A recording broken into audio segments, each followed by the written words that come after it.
We just wrapped 2026's Aquatic Incident Management training here at South Lake Tahoe. This is a class put on by Shane Seagroves and SKS Solutions that focuses on incident command, side scan sonar operations, and ROV operations, and taking those different pieces together into one cohesive training package so that when an incident does happen, you have the tools in your toolbox to act effectively and efficiently.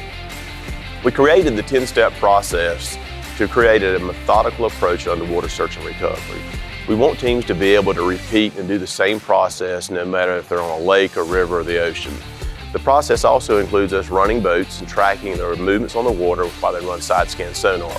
Side scan sonar is used to detect anomalies on the bottom, and then we in turn come back with the ROV and use sonar to confirm the target and recover the target.